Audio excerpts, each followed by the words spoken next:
నమస్తే, welcome to Q6 news. నేను తరంగిణి. ముందుగా బులెటిన్ల హెడ్లైన్స్ చూద్దాం. పిఠాపురంలో రేషన్ షాపును ప్రారంభించిన మంత్రి నాదెండ్ల. లబ్ధిదారులకు సరుకులు పంపిణీ చేసిన మనోహర్.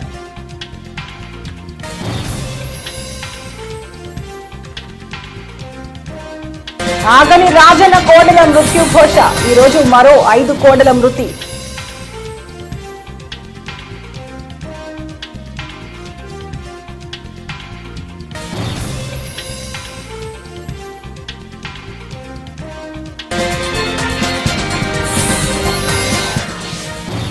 తెలంగాణ కబడ్డీ అసోసియేషన్లో నిధులు గోల్మాల్. 1.20 కోట్లు దుర్వినియోగం చేశారని ఆరోపణ.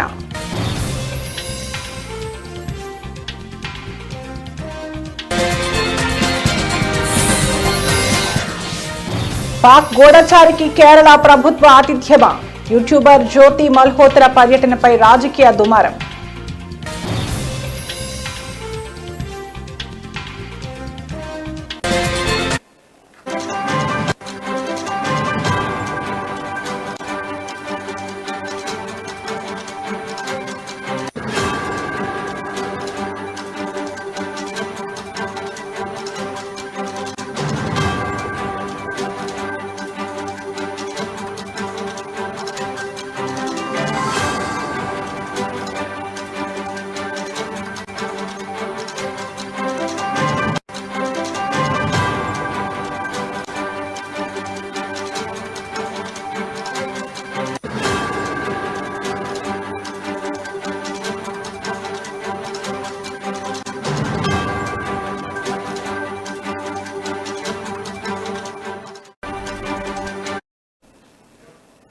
బ్రేకింగ్ న్యూస్ చూస్తున్నాం. రాజన్న సిరిసిల్ల జిల్లా వేములవాడ రాజన్న ఆలయానికి చెందిన తిప్పాపురం గోశాలలో కోడెల మృతులు ఆగకుండా కొనసాగుతుండటంతో ఆగ్రహావేశాలు వెల్లువెత్తుతున్నాయి.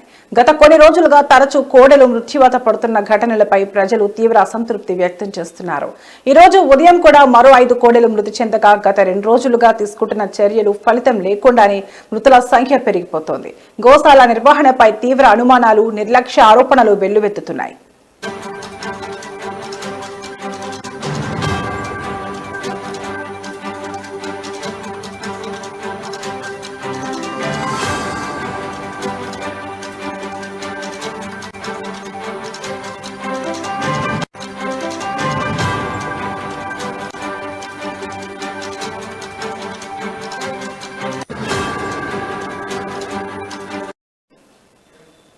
మరణించిన కోడెల శవాలను మూలవాగులో పాతిపెట్టేందుకు తీసుకువస్తున్న ట్రాక్టర్ను గ్రామానికి చెందిన గీత కార్మికులు, రైతులు అడ్డుకున్నారు. ఎల్లమ్మ గుడి సమీపంలో శవాలను పాతిపెట్టడమే కాదు, దానివల్ల వచ్చే దుర్వాసన భరించలేకపోతున్నామంటూ వారు వాపోయారు. రైతులు మాట్లాడుతూ ఈ గోశాల వల్ల తమ వ్యవసాయ పనులు ప్రభావితమవుతున్నాయని, శవాల వల్ల భూమిలోనూ నీటిలోనూ కలుషితం ఏర్పడుతోందని ఆవేదన వ్యక్తం చేశారు.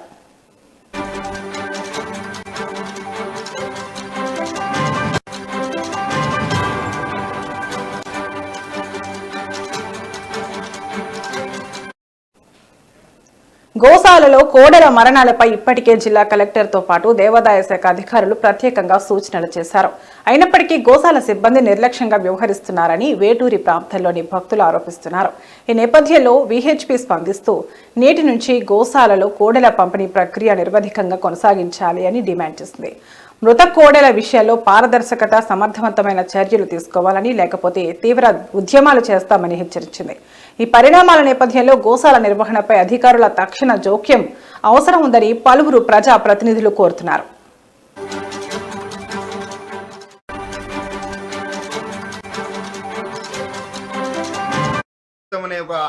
ప్రసిద్ధిగాంచిన సాంప్రదాయం ఈ రాజన్న ఆలయం ఉంది. మరి పేదలు వాళ్ళ కోరికలు నెరవేరిన వెంటనే మరి కొల్లాలను తీసుకొచ్చి ఈ రాజన్నకు మొక్కులు అప్పచెప్తా ఉంటారు. మరి వాటి సంరక్షణ చూసుకోకుండా అధికారులు మరి నిన్న ఒక 5 కోడలు చనిపోవడం జరిగింది. ఈరోజు 10 కాక చనిపోవడం జరిగింది. మరి ఇంకా తెలియకుండా ఎన్ని కోడలు చనిపోయాయో తెలియదు. అధికారులు ఉన్నారు. మరి ఈ రాజన్న భక్తులకు ఎలాంటి సౌకర్యం కల్పిస్తారో ప్రజలంతా కూడా అర్థం చేసుకోవచ్చు. మరి కోడ టికెట్ల మీద కోట్ల ఆదాయం వస్తున్నా మరి ఆదాయం ఉన్న శ్రద్ధ ఆ కోడలను రక్షించడంలో ఈ యొక్క ఆలయ అధికారులు మరి వారి యొక్క బాధ్యత ఏందో ప్రజలందరికీ ముందు తెలుస్తూ ఉంది. మరి మీరు గతంలో మరి మంత్రి గారు చెప్పారని చెప్పి, దేవాదాయ శాఖ మంత్రి గారు చెప్పారని చెప్పి కోడెలను కలయబరాలకు తరలించడం జరిగింది. మరి ఎంత ఘోరం! మరి పేదలు వారి ఆత్మ గౌరవంగా మరి రాజన్నకు నెరవేరిన కోడెలను కట్టేస్తే మీరు కలయబరాలకు తరలిస్తే వాటిపై మేము బీఆర్ఎస్ పార్టీ పక్షాన నిలదీస్తే ఇంతవరకు స్పందన లేదు. ఒక్క అధికారి కూడా సస్పెండ్ చేయలేదు. మరి ఇప్పుడు కోడెలను వారి యొక్క ఆదాయం వరకే వాడుకుంటున్నారు తప్ప మరి వాటిని సంరక్షించడంలో ఆలయ అధికారులు విఫలమయ్యారు. మరి ఈ బురదమయంగా ఏదైతే కోడెలు ఒక 1200 కోడెలను 600 పట్టే కోడెలలో ఇరుకుగా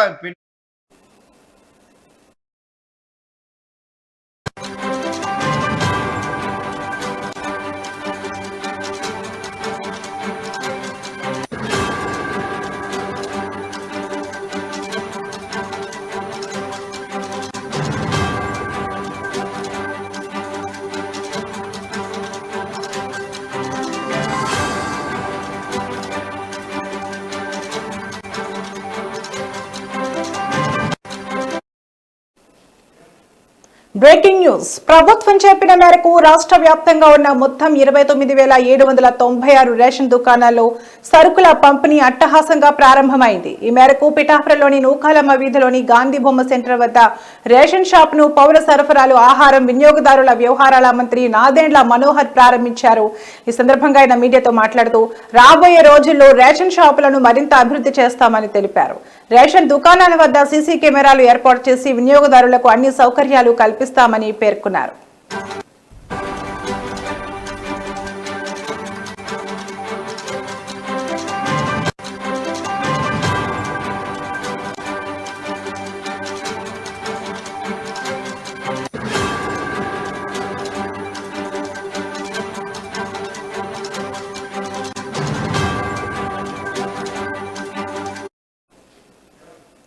ఇప్పటికే అన్ని షాపుల వద్ద ఓ క్యూఆర్ కోడ్ కూడా ఏర్పాటు చేశామని, వినియోగదారులు ఏదైనా ఫిర్యాదులు ఉంటే నేరుగా క్యూఆర్ కోడ్ ను స్కాన్ చేసి తమ సమస్యలను అధికారుల దృష్టికి తీసుకురావచ్చని తెలిపారు.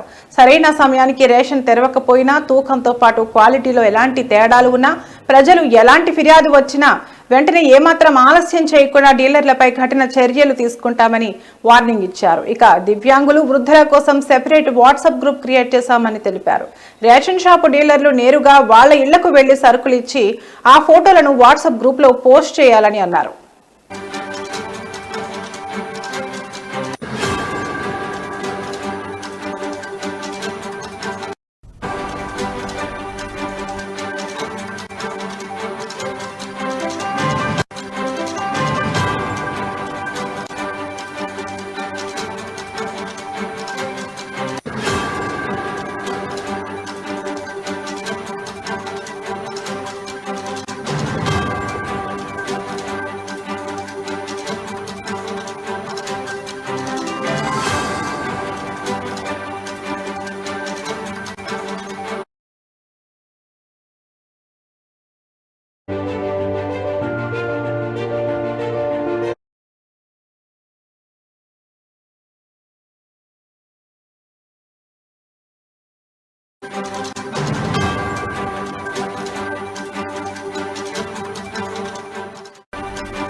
బ్రేకింగ్ న్యూస్ చూస్తున్నాం. తెలంగాణ రాష్ట్ర కబడ్డీ అసోసియేషన్ ను తీవ్ర ఆరోపణలు కకావికలాన్ని సృష్టిస్తున్నాయి.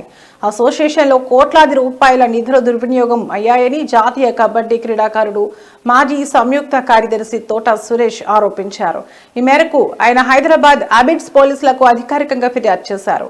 తోట సురేష్ చేసిన ఫిర్యాదులో రాష్ట్ర కబడ్డీ అసోసియేషన్ కార్యదర్శి కె జగదీష్ యాదవ్, కోశాధికారి కెబి శ్రీరాములపై అనేక తీవ్రమైన ఆరోపణలున్నాయి. గత 40 ఏళ్లుగా వారు పదవుల్లో కొనసాగుతూ సంఘ నిధులను పక్కదారి పట్టిస్తున్నారని ఆరోపించారు.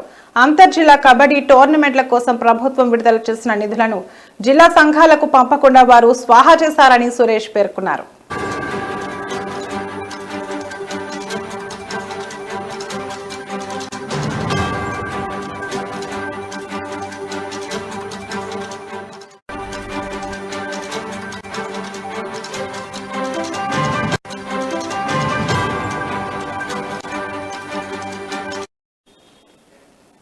అసోసియేషన్ కు అధికారికంగా ఒకే బ్యాంకు ఖాతా ఉన్నప్పటికీ అదనంగా అనధికారిక ఖాతా ఓపెన్ చేసి దాదాపు 60 లక్షల రూపాయలు విత్డ్రా చేశారని ఆయన ఆరోపించారు. స్పోర్ట్స్ అథారిటీ ఆఫ్ తెలంగాణ అందించిన నిధులను సైతం వీరు దారి మళ్లించారని సురేష్ తెలిపారు. 2021లో సూర్యాపేటలో జరిగిన జూనియర్ నేషనల్ కబడ్డీ టోర్నమెంట్ కోసం విడుదలైన 1.20 కోట్లలో 50 లక్షలను వ్యక్తిగత అవసరాలకు వాడుకున్నారని అన్నారు. ఏజీఎం ఈసీ సమావేశాల నుంచి ముందస్తు అనుమతులు తీసుకోకుండానే సంఘ నిధులను జగదీష్ యాదవ్, శ్రీరాములు ఇష్టారీతిన వాడుకుంటున్నారని ఆరోపించారు.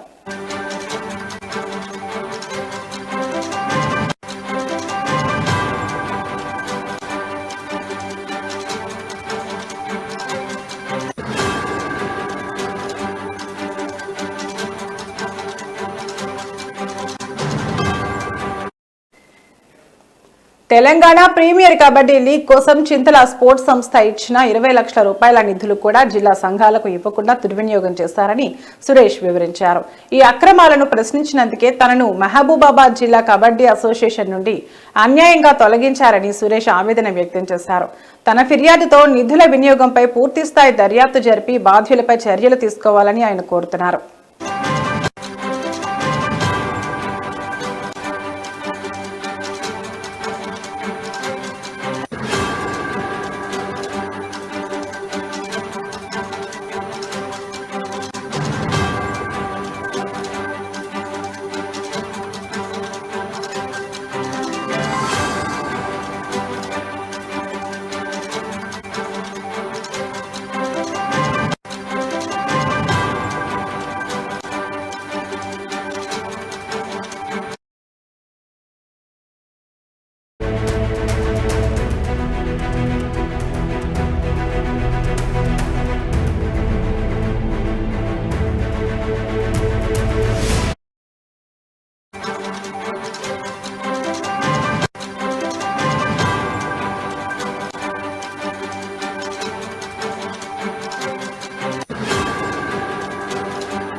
Breaking news. ఆంధ్రప్రదేశ్లో రేషన్ దుకాణాల ద్వారా రేషన్ సరుకుల పంపిణీకి శ్రీకారం చుట్టింది కూటమి ప్రభుత్వం. నేడు ప్రజలకు రేషన్ రైస్ పంపిణీ చేశారు. అయితే ఈ వ్యవహారంపై మాజీ సీఎం వైఎస్ జగన్ ఎక్స్ వేదికగా స్పందించారు. డోర్ డెలివరీ విధానాన్ని తొలగించడంపై మండిపడ్డారు. జగన్ మాట్లాడుతూ, చంద్రబాబు, మీకు ప్రజల ఇంటికి అందుతున్న సేవలపై మీకు ఎందుకు కక్ష? మళ్లీ పేదలకు రేషన్ కష్టాలు ఎందుకు తెస్తున్నారు? ప్రభుత్వం అంటే మంచి మనసుతో ఆలోచించి ప్రజల అవస్థలను తీర్చాలి. ప్రజలను కష్టపెట్టడం సబబేనా అని ప్రశ్నించారు.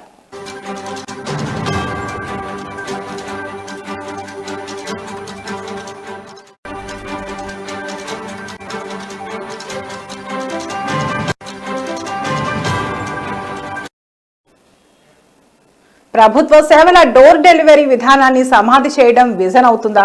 వైసీపీ తీసుకొచ్చిన 9,260 రేషన్ వాహనాలపై ఆధారపడ్డ దాదాపు 20,000 మంది బీసీ, ఎస్సీ, ఎస్టీ, మైనార్టీల పొట్టకొడుతున్నారు. వారి కుటుంబాలను రోడ్డున పడేయడం ఎంతవరకు సమంజసం? ఈ ప్రభుత్వానికి మానవత్వం ఉందా? పారదర్శకంగా ఇంటి వద్దకే వచ్చి సేవలు అందిస్తూ వరదలు, విపత్తు సమయాల్లో బాధితులకు మరింతగా సేవలందించిన ఈ వాహనాలను తొలగించడం సరైనదేనా? ఈ సేవలు అందించిన వారిని ఉద్దేశిస్తూ వారు స్మగ్లర్లుగాను, మాఫియా ముఠా సభ్యులుగాను చిత్రీకరించేలా నిన్న మీరు చేసిన వ్యాఖ్యలు ఏమాత్రం సబబుగా లేవని అన్నారు.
Breaking news. పాకిస్తాన్ నిఘా సంస్థలకు దేశ రహస్యాలు చేరవేస్తున్నారన్న ఆరోపణలతో అరెస్టైన యూట్యూబర్ జ్యోతి మల్హోత్రా ఉదంతం కేరళ రాజకీయాల్లో ప్రకంపనలు సృష్టిస్తోంది. ఆమె కేరళ పర్యటనకు రాష్ట్ర పర్యాటక శాఖ నిధులు సమకూర్చిందని, ఈ వ్యవహారంలో ముఖ్యమంత్రి పినరయి విజయన్ అల్లుడు పర్యాటక శాఖ మంత్రి పిఏ మహమ్మద్ రియాజ్ ప్రమేయం ఉందని కేరళ బీజేపీ మాజీ అధ్యక్షుడు కె సురేంద్రన్ ఆరోపించారు.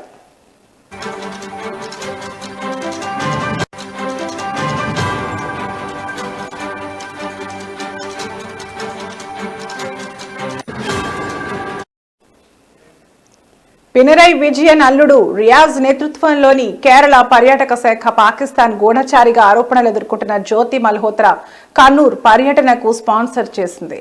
ఆమె కేరళలో ఎవరిని కలిసింది, ఏ ప్రాంతాలకు వెళ్లింది, అసలు ఆమె పర్యటన వెనుక ఉన్న ఉద్దేశం ఏమిటి, పాకిస్తాన్తో సంబంధాలున్న వ్యక్తికి కేరళ ప్రభుత్వం ఎందుకు రెడ్ కార్పెట్ పరిచింది అంటూ సురేంద్రన్ తన ఎక్స్ ఖాతాలో ప్రశ్నల వర్షం కురిపించారు.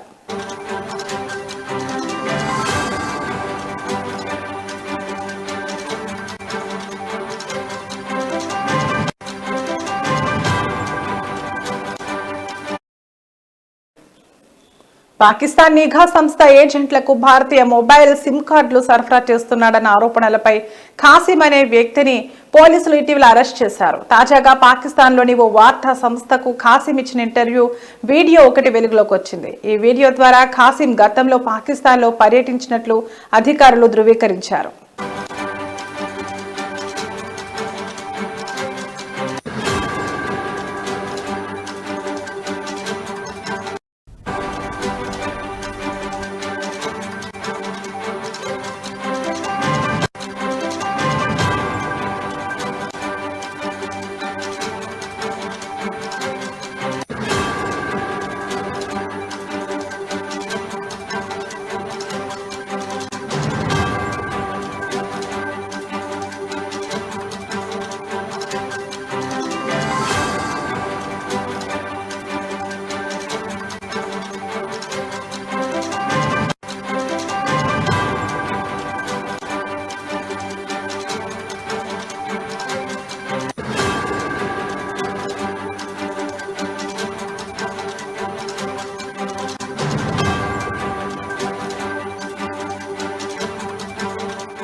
ఇవి ఇప్పటివరకు నా బులెటిన్ అప్డేట్స్. మరో బులెటిన్లో మళ్ళీ కలుద్దాం. నమస్తే.